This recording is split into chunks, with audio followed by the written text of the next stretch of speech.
everyone, and welcome back to another World of Warcraft video. Today we're going to be talking about the future of the game, and specifically allied races and visual content that's going to be coming in the future. We, of course, do have some confirmed allied race content, and let's be real, we've got some fairly likely candidates given the recent content that was talked about at the WoW What's Next panel. Now, unfortunately, I do need to split these up a little bit because of the content usage restrictions of the virtual tickets, so with all that said, let's just get into it now. You probably already know about the Zandalari Trolls and the Kul'tiran humans. We will cover those guys later on, but we've got to talk about the more interesting teases.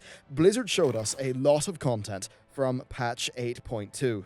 And with that content, we saw that we're going to two major locations. Well, one major one with Nazjatar, and one fairly sizable and surprising one with Mechagon, which is an old mecha gnome city. That stuff's really awesome, can't wait to talk about it later on. But what did we see? Well, we saw some new friends that could look distinctly like potential allied races, or at the very least for one of them, a very, very cool customization option. So, first up, we have the Naga. So, in Nazjatar, we meet this outcast group of Naga. Now, for a while, I've talked about Nazjatar being a viable way to introduce a Naga allied race, but the stumbling block to all that was, how do they wear armor?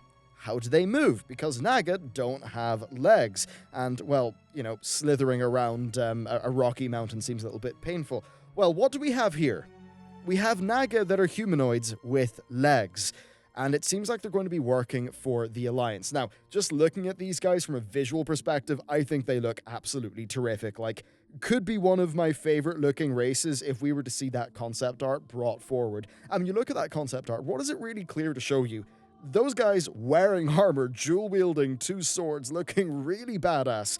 It does just look to me exactly like something that could be a playable race. And when we think about the content of 8.2, what happens? We go there, the Alliance, meet this new group, we help them kill Ashara's Naga, and we're then their friends. Now let's contrast that with the start of Battle for Azeroth. We meet the Zandalari, we help them with their problems. We meet the Kul'tirans, we help them with their problems. And then in patch 8.1.5, which I'll talk about in a little bit, those people join us as allied races. So they could follow a very similar format here and maybe have patch 8.3 or 8.2.5 bring these new Naga with legs as an allied race option, which would be really cool. Now, it did seem like they were being mentioned as an alliance race, so it's hard to tell exactly what's going on. Now, they did also mention that the Horde are working along with the Goblen and the Sea Giants. Of course, very cool looking. Goblen could be an allied race, but to be honest, I would rate that as being rather unlikely. I mean, come on, if we're using a Goblin rig, it's gotta be Volpera, just being real. Okay, next let's talk about the Mech Gnomes. So this patch also takes us to Mechagon. It's a pretty cool name. It is a Mech Gnome city that has pretty much been lost to us. Now, when we get there, we find a new group called Junker Gnomes, and they are partially mechanically augmented. Now, they've got a fairly cool story going on, and oddly enough, one thing is I kind of called these guys just shy of a year ago, so I'm actually pretty happy to see them. Now, these Junker Gnomes are partially mech augmented, but in their home society, the gnomes are trying to get more and more and more augmented. It's like a reverse Deus Ex Human Revolution or something like that. So the fully mech augmented guys are our enemies, but these Junker Gnomes, these halfway houses between the gnomes that we have and full-blown mecha gnomes, they are people who we are allied with. And that immediately makes you think they could be an allied race. I mean, when we compare these guys to Void Elves, there certainly would seem to be a lot more work going into a Junker Gnome. And I mean, come on, think about what those racials could be if you're literally just a big walking gadget. Yeah, super cool. Now, it could be possible that Blizzard could go in a different direction here, because both the gnomes and the goblins go to Mechagon. And when we take a look at these things, well, they kind of could be applied in a barbershop. Now, that could be said of quite a few of the allied races, but if Blizzard did not want to add the mech gnomes as an allied race, they could probably add them as a new customization option. And you've also got to think, well, the goblins go there too. Now, we're not going to see mechanized goblins in Mechagon, or at least I think that. So what if we were to get these new kind of, Deus Ex augmentations, but in the WoW style, for goblins and gnomes? I mean, just thinking about Hearthstone, goblins versus gnomes and all that stuff, it seems like it could be a pretty strong idea. So, that is the two big new fancy things, but there's even more, because we have finally got Worgen and Goblen model updates. These are literally, well, I think 4 years. Yeah, pretty much 4 years due at this point. So, the goblins, look, I think the in-game goblins already look pretty solid, and it's great to see higher resolution. We'll probably get better animations, but, you know, it's an incremental upgrade. As for the Worgen, though, well, wow. They're so much better, and, you know, being furry, they benefit from the modern Blizzard art style, because one thing you'll really notice if you look around the wildlife in-game is their fur textures are amazing. Like, look at the coats and, like, the bears and the wolves, and that really does come through with the Worgen, which...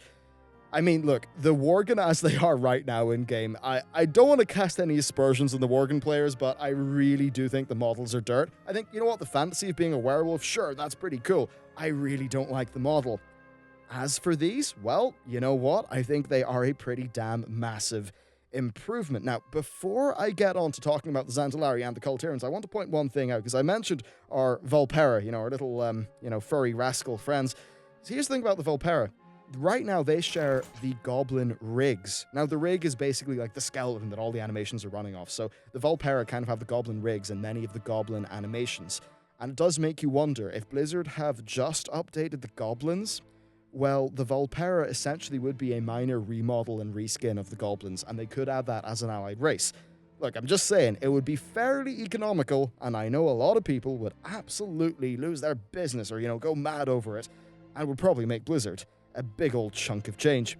Next, though, let's talk about the one thing that we actually do know, and that's the Zandalari and the Kul'tiran humans, because we now have classes and racials for both of them. So we're going to kick it off with the Zandalari. Now, Zandalari Trolls can be druids, hunters, mages, monks, priests, rogues, shamans, warlocks, warriors, and yes, of course, paladins, which is something that there was actually a fairly big advocacy group for. So that's definitely pretty good to see. Now, let's take a look at the Zandalari Troll racial abilities. Some of these are kind of cool. So we've got Regenerating, which is basically it seems like it's a pretty powerful hot, so that's kind of cool. We've got Embrace the Loa, which just says pray to the Loa and gain their favor. It seems like we get some sort of buff from that, perhaps. I mean, just think about what we currently get with the Loa. Next, we have City of Gold. Loot additional coin from monsters. I doubt that's going to be that powerful, but I guess a cool little bit of flavor. And then finally, Pterodax Swoop. Call upon a Pterodax to glide to the ground. Essentially, this is a built-in Goblin glider. And what's kind of cool about that is you could actually write a macro. And that macro could, if Pterodax Swoop was not on or was off cooldown, it would use that. But if it wasn't cooldown, it would just use your Goblin glider. So that could actually be an extremely useful little ability to have. Next, though, we've got the Kul'tiran humans, and they can be hunters, warriors, priests, rogues, monks, druids, and shamans. So a little bit less than what the Zandalari can, but being druids is pretty big because it means we get, of course, human druids. Now, a lot of that was data mined back during beta. You've already seen it on the channel, but the one new thing is, of course, the racial. So, Haymaker, punch an enemy, stunning and knocking them back. You know what? That seems really high value, especially if it stuns. So I'm not sure if that's going to get in, but yeah, Haymaker. Next, Brush It Off increases versatility and your regen. You've got Jack of All Trades, which is a skill increase to trade skills. You've got Child of the Sea, which makes you swim faster and have a longer breath. And finally, Rhyme of the Ancient Mariner, which makes you resistant to frost and nature damage. So yeah, maybe doesn't have the big feature of the Pterodax Swoop, but overall I think a very useful kit, especially with that Haymaker ability. Of course, having just gone to PvP, that's of particular interest to me. But that's not all. Now, Heritage Armour is not allied races, but hey, it's kind of close enough. So, in honor of us going to Mechagon and seeing all of these new gnomes, what do we get? We get Gnomish Heritage Armour, and yeah, it looks pretty damn cool. So yes, some Gnome Heritage Armour, you get a really cool cloak. I think it's kind of similar to some of the stuff we've seen Mechatork in. Now, I don't want to give you raid spoilers, but Mechatork, you know, he's an active character in the new raid, the Siege of Dazar'alor. So yeah, that's kind of interesting to see. And then finally, for the Horde, we do see the Tauren Heritage Armour, which, you know what, it's really nice looking. I guess it's kind of similar in style to the High Mountain Tauren one. And, you know, the Tauren culture in-game it's really cool to me. I really like it. And I suppose it's a little bit sad seeing it kind of get polluted with the way that the modern horde is. But as you probably saw in my more recent video, that could be changing. So hopefully we get to see something fairly interesting in the quest line for the Taurens. Maybe something a bit introspective, maybe them thinking about their position within the horde. So there you go. That is a lot of the new racial content. We've got our Worgen and Goblen revamp. We've got Zandalari Kul'tirans coming in patch 8.1.5. And then, of course, we have these very interesting looking Naga and mech gnomes.